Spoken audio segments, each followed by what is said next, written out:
ತೀವ್ರ ಕುತೂಹಲ ಕೇಳಿಸಿದಂತಹ ಹಾಸನ ಲೋಕಸಭಾ ಕ್ಷೇತ್ರದ ಚುನಾವಣೆಯಲ್ಲಿ ಕಾಂಗ್ರೆಸ್ನ ಅಭ್ಯರ್ಥಿ ಶ್ರೇಯಸ್ ಪಟೇಲ್ ಅವರು ಭರ್ಜರಿ ಜಯ ಗಳಿಸುವ ಮೂಲಕ 25 ವರ್ಷಗಳ ನಂತರ ಜೆಡಿಎಸ್ ಭದ್ರಕೋಟೆಯನ್ನು ಛಿದ್ರ ಮಾಡುವ ಮೂಲಕ ತಮ್ಮ ಕೈ ವಶಪಡಿಸಿಕೊಂಡಿದ್ದಾರೆ. ಅವರ ಮೊದಲ ಪ್ರತಿಕ್ರಿಯೆಗಳನ್ನು ಸರ್ ಹೇಳಿ, ನಿಮ್ಮ ಮೊದಲ ಪ್ರತಿಕ್ರಿಯೆ.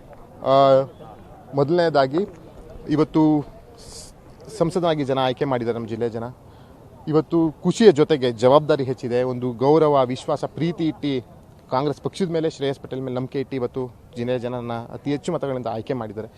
ಆ ನಂಬಿಕೆಗೆ ಉಳಿಸ್ಕೊಳ್ಳುವಂಥ ಕೆಲಸ ನಾನು ಮಾಡಬೇಕು, ಅರ್ಹನಾಗುವಂಥ ಕೆಲಸ ಮಾಡಬೇಕು. ಮುಂದೊಂದು ದಿನಗಳಲ್ಲಿ ಶ್ರೇಯಸ್ ಪಟೇಲ್ ಹಿಂಗೆ ಉಳಿಸ್ಕೊಂಡ ಅಂತ ಮಾತಾಡಬೇಕು. ಆ ರೀತಿ ನಾನು ಪ್ರಾಮಾಣಿಕವಾಗಿ ಕೆಲಸ ಮಾಡ್ಕೊಂಡು ಹೋಗ್ತೀನಿ. ಜೊತೆಗೆ ಪ್ರತ್ಯಕ್ಷವಾಗಿ ಪರೋಕ್ಷವಾಗಿ ನನಗೆ ಸಹಕರಿಸಿದಂಥ ಎಲ್ಲ ನಮ್ಮ ಮತದಾರರಿಗೆ, ಪಕ್ಷಾತೀತವಾಗಿ ಜಾತ್ಯತೀತವಾಗಿ ಈ ಬಾರಿ ನನಗೆ ನನ್ನ ನೆಚ್ಚಿನ ಮಹಿಳೆಯರು, ನಮ್ಮ ತಾಯಂದಿರು, ಸೋದರಿಯರು, ನಮ್ಮ ನೆಚ್ಚಿನ ಯುವಕರು ಹಗಲಿರಲು ದುಡಿದ್ರು. ಅವರಿಗೆಲ್ಲ ನಾನು ಪ್ರಾಮಾಣಿಕವಾಗಿ ಪಬ್ಲಿಕ್ ಟಿವಿ ಮುಖಾಂತರ ನಾನು ಆಭಾರಿಯಾಗಿರ್ತೀನಿ. ಜೊತೆಗೆ ಹೊಳೆನರಸೀಪುರ ಕ್ಷೇತ್ರದಲ್ಲಿ ಇವತ್ತು ಕಳೆದ ಬಾರಿ ನಾನು ಅತಿ ಹತ್ತಿರಕ್ಕೆ ಬಂದು ಸೋತಿದ್ದಕ್ಕೆ ಇವತ್ತು ನನಗೆ ಲೋಕಸಭೆ ಚುನಾವಣೆಗೆ ಟಿಕೆಟ್ ಕೊಟ್ಟರು. ಇವತ್ತು ನಾನು ಸಂಸದನಾಗಿದ್ದೀನಿ. ಅದಕ್ಕೆ ಮೊದಲನೇದಾಗಿ ನಾನು ಹೊಳೆನರಸೀಪುರ ಕ್ಷೇತ್ರ ಜನ ಮರಿಬಾರ್ದು. ನಾನು ನಮ್ಮ ಕುಟುಂಬದವರು ಮಣ್ಣಲ್ಲಿ ಮಣ್ಣಾಗೋವರೆಗೂ ನಮ್ಮ ಹೊಳೆನರಸೀಪುರ ಕ್ಷೇತ್ರ ಜನ ಜೊತೆಗೆ ಇರ್ತೀವಿ. ಜೊತೆಗೆ ಮರಿಬಾರ್ದು ನಾವು ಕ್ಷೇತ್ರದ ಜನರ. ಯಾಕಂತ ಹೇಳಿದ್ರೆ ಇವತ್ತು ಅತಿ ಹೆಚ್ಚು ಮತಗಳನ್ನು ಕೊಟ್ಟಿದ್ದಾರೆ. ಇವತ್ತು ಜೊತೆಗೆ ಇವತ್ತು ಈ ಕಾರಣಕರ್ತರಿಗೆ ನಮ್ಮ ಕ್ಷೇತ್ರದ ಜನ ಕಾರಣ. ಅದ್ರ ಜೊತೆಗೆ ಜಿಲ್ಲೆಯ 8 ಕ್ಷೇತ್ರಗಳಲ್ಲಿ ನಾನು ಚುನಾವಣೆ ಪ್ರಚಾರಕ್ಕೆ ಹೋದಾಗ ಜ್ವಲಂತ ಸಮಸ್ಯೆಗಳಿದ್ದಾವೆ. ಆ ಸಮಸ್ಯೆಗಳನ್ನ ಪ್ರಾಮಾಣಿಕವಾಗಿ ಬಗೆಹರಿಸುವ ಕೆಲಸವನ್ನು ನಾನು ಮಾಡಬೇಕು.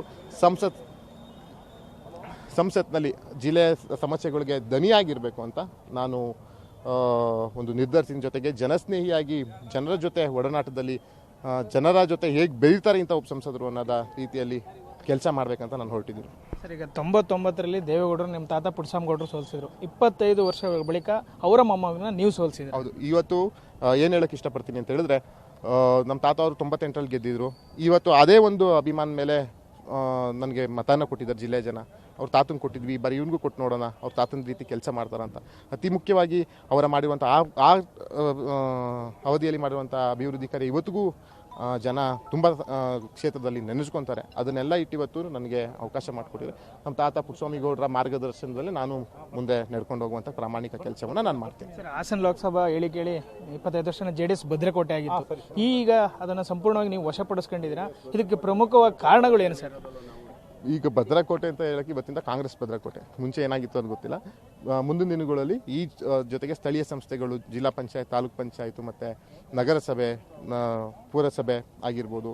ಜೊತೆಗೆ 28ನೇ ಇವತ್ತಿಂದನೇ 28ನ ವಿಧಾನಸಭೆ ಚುನಾವಣೆಗೆ, ಸಾರ್ವತ್ರಿಕ ಚುನಾವಣೆಗೆ ನಾವು ತಯಾರಬೇಕು. ಜಿಲ್ಲೆಯ 7 ಕ್ಷೇತ್ರಗಳನ್ನು, ಕಡೂರು ಸೇರಿ 8 ಕ್ಷೇತ್ರಗಳನ್ನ ಮತ್ತೆ ಕಾಂಗ್ರೆಸ್ ವಶಕ್ಕೆ ಪಡಿಬೇಕು, ಇತಿಹಾಸ ಮರುಕಳಿಸಬೇಕು ಅಂತ ನನಗೊಂದು ಆಸೆ. ಪ್ರಾಮಾಣಿಕವಾಗಿ ಎಲ್ಲ ಒಗ್ಗಟ್ಟಾಗಿ ಪಕ್ಷ ಸಂಘಟನೆಗೆ, ಕಾರ್ಯಕರ್ತರ ಜೊತೆಗೆ ನಾವು ಒಗ್ಗೂಟಾಗಿ ಮಾಡ್ತೀವಿ. ಸರ್, ಈಗ ಜೆಡಿಎಸ್ ಇರ್ತಕ್ಕಂಥ 4 ಕ್ಷೇತ್ರಗಳಲ್ಲಿ, ಶಾಸಕರ ಹೆಚ್ಚು ಕಾಂಗ್ರೆಸ್ಗೆ ಲೀಡ್ ಬಂದಿದೆ. ಅದೇ ಹೇಳಿದ್ನಲ್ಲ, ಜನರ ಒಂದು ತೀರ್ಮಾನದ ಮುಂದೆ ಯಾರೂ ಅಲ್ಲ, ನಾವು ಅಲ್ಲ, ನೀವು ಅಲ್ಲ. ಜನರ ಒಂದು ತೀರ್ಮಾನ ಮಾಡಿದ್ರು. ಈ ಬಾರಿ ಕಾಂಗ್ರೆಸ್ ಪಕ್ಷಕ್ಕೆ ಶ್ರೇಯಸ್ ಪಟೇಲ್ ಕೊಟ್ಟು ಹಾಕಬೇಕು ಅಂತ 8 ಕ್ಷೇತ್ರದಲ್ಲಿ ಕೊಟ್ಟಿದ್ದಾರೆ. 4 ಕ್ಷೇತ್ರದ ಜೊತೆಗೆ ಈ 4 ಕ್ಷೇತ್ರದಲ್ಲೂ ಅತಿ ಹೆಚ್ಚು ಎಲ್ಲ ಕ್ಷೇತ್ರದಲ್ಲೂ ಮತ ಕೊಟ್ಟಿದ್ದಾರೆ. ಯಾವುದೇ ಕ್ಷೇತ್ರದಲ್ಲಿ ಭೇದ ಭಾವ ನಾವು ಮಾಡಬಾರ್ದು. ಚುನಾವಣೆ ಮುಗಿದೋಗಿದೆ, ಇವತ್ತು ಫಲಿತಾಂಶನೂ ಬಂದೋಗಿದೆ. ನಾಳೆಯಿಂದ ನಮ್ಮದು ಮೂಲ ಮಂತ್ರ ಒಂದೇ, ಅದು ಅಭಿವೃದ್ಧಿ. ಪಕ್ಷಾತೀತವಾಗಿ, ಜಾತ್ಯತೀತವಾಗಿ ಅಲ್ಲಿ ಕೆಲಸ ಆಗಿಲ್ಲ, ಇಲ್ಲಿ ಕೆಲಸ ಅಂತ ನೋಡದೆ ಪ್ರಾಮಾಣಿಕವಾಗಿ ಕೆಲಸ ಮಾಡೋ ಕೆಲಸ ನಾವು ಮಾಡಬೇಕು. ಸರ್, ಕಡೆಯದಾಗಿ ಈ ಗೆಲುವಿನಲ್ಲಿ ಒಂದು ಬಿಜೆಪಿ ಕಾರ್ಯಕರ್ತರು ನಿಮಗೆ ಬೆಂಬಲ ನೀಡಿರೋದು, ಇನ್ನೊಂದು ಪೆಂಡ್ರೈವ್ ಪ್ರಕರಣ. ಬಟ್ ಅದ್ರ ಜೊತೆಗೆ ನಿಮ್ಮ ಕಾಂಗ್ರೆಸ್ ನಾಯಕರ ಒಗ್ಗಟ್ಟು ಕಾರಣ ಸರ್? ನೀವು ಹೇಳಿದೆಲ್ಲ ಒಪ್ಕೊತೀನಿ. ಅದು ದಯಮಾಡಿ ಈ ಪೆನ್ಡ್ರೈವ್ದನ್ನು ನಮ್ಮ ಕಾಂಗ್ರೆಸ್ ಪಕ್ಷದ ಜೊತೆಗೆ ಬೆರೆಸಬೇಡಿ. ನಾನು ವಿನಮ್ರವಾಗಿ ನಾನು ಕೈ ಮುಗಿದು ಪ್ರಾರ್ಥನೆಯನ್ನು ಮಾಡ್ತೀನಿ. ಯಾಕಂತ ಹೇಳಿದ್ರೆ ಇವತ್ತು ನಾವು ಕಷ್ಟಪಟ್ಟು ಹಗಲಿರುಳು ಊಟ ತಿಂಡಿ ಮಾಡದೆ ಕಾರ್ಯಕರ್ತರು ಕೆಲಸ ಮಾಡಿದ್ದಾರೆ ಬೂತ್ ಮಟ್ಟದಲ್ಲಿ. ಇವತ್ತು ನೀವು ಆ ಖುಷಿನ ನೀವು ಕಾರ್ಯಕರ್ತರಲ್ಲಿ ನೋಡ್ಬೋದು. ದಯಮಾಡಿ ಈ ಗೆಲುವಿಗೂ ಅದು ಯಾವುದೋ ಒಂದು ಕೇಸ್ಗೂ ದಯಮಾಡಿ ಒಂದಕ್ಕೊಂದು ಹೊಂದಾಣಿಕೆ ಮಾಡಬೇಡಿ ಅಂತ ನಾನು ಮಾಧ್ಯಮ ಮುಖಾಂತರ ನಿಮ್ಮಲ್ಲಿ ವಿನಯಪೂರ್ವಕವಾಗಿ ನಾನು ಕೇಳ್ಕೊತೀನಿ. ಬಿಜೆಪಿ ನಾಯಕರು ನಿಮಗೆ ಬೆಂಬಲ ಕೊಟ್ಟರು ಈ ಚುನಾವಣೆಯಲ್ಲಿ? ಹೇಳಿದ್ನಲ್ಲ, ಪಕ್ಷಾತೀತವಾಗಿ, ಜಾತ್ಯತೀತವಾಗಿ ಈ ಸಲ ಬೆಂಬಲ ಕೊಟ್ಟರು. ಬಿಜೆಪಿ, JDS, ಕಾಂಗ್ರೆಸ್, BSP ಅಂತಲ್ಲ, ಪಕ್ಷಾತೀತವಾಗಿ, ಜಾತ್ಯತೀತವಾಗಿ ಈ ಸಲ ನನಗೆ ಬೆಂಬಲ ಕೊಟ್ಟರು. ಅದಕ್ಕೋಸ್ಕರ ನಾನು ಇಷ್ಟು ಮತಗಳು ನನಗೆ ಗೆದ್ದಿರೋಕ್ಕೆ ಸಾಧ್ಯ ಆಯಿತು.